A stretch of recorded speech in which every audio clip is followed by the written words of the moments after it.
Остануваме на тема млади, одиме во живо во Прилеп. Во Прилеп функционира Советот на млади во локалната самоуправа. Кои се предизвиците на младите во Прилеп и дали нивните активности се забележуваат од страна на локалната самоуправа?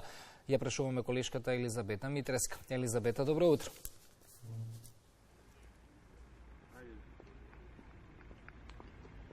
Добро утро во утринската програма. Колку се вклучени младите во заедницата и како да ги задржиме, што имаме да им понудиме за да не заминуваат во странство. Тоа е едно од горливите прашања подолго време и пак го потегнуваме, заслужува внимание. Со нас утрово наш соговорник е Марко Милошевски, член на Советот за млади при локалната самоуправа. Марко, една година функционира Советот за млади. Кои се активностите до сега, што е преземено? Добро утро од мене, пред сите кои не пратат на малите екрани. Можам да кажам дека локалниот младински совет активно секогаш го брани ставот на младите пред оние кои носат одлуки на ниво на наша заедница, односно на ниво на локална самоуправа, тоест градоначалник и сениорскиот совет. Го носиме теретот на прв активен младински совет на општина Прилеп, меѓутоа втор на хартија, предходниот нема оставено некој си некоја си историја на работа, затоа малку ни е потешко да се вклучиме.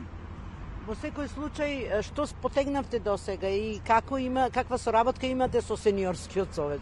Значи, можам да кажам и да упатам благодарност до сениорскиот совет и до градоначалникот, редовно ни излегуваат во пресвет, ги слушаат нашите идеи. Можам да кажам дека моментално активна иницијативата за отварање на младински центар.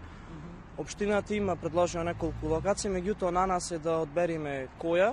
Кои се локациите предложени? Па локациите се старите канцеларии на ЈПЗ-ПУП, ако знаете, до парфюмерија.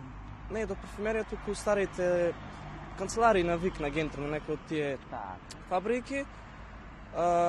Имаш уште една локација во матична служба до Центарот за рехабилитација на деца со церебрална парализа.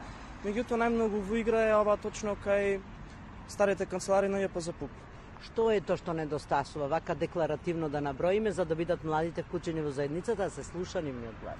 Јас би кажал дека не амбициозноста од страна на младиот човек, тоест изгубен интересот за членување во, односно дополнителен ангажман во секции на училиштето, како драмска секција, како еко секција, како спортски секции.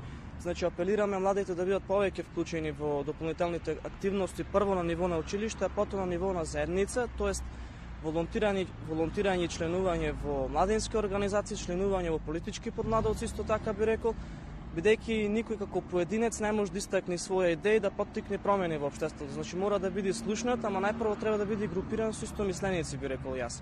Како да ги мотивираме младите? Вас? Па, како за почеток, ќе започнеме со презентирање на самите себе си, тоест на локалниот младински совет. Ќе поддржиме акции на локално ниво. Во иднина планирано е повеќе соработка со средните училишта, точно со овие секции кои претходно ги набројав.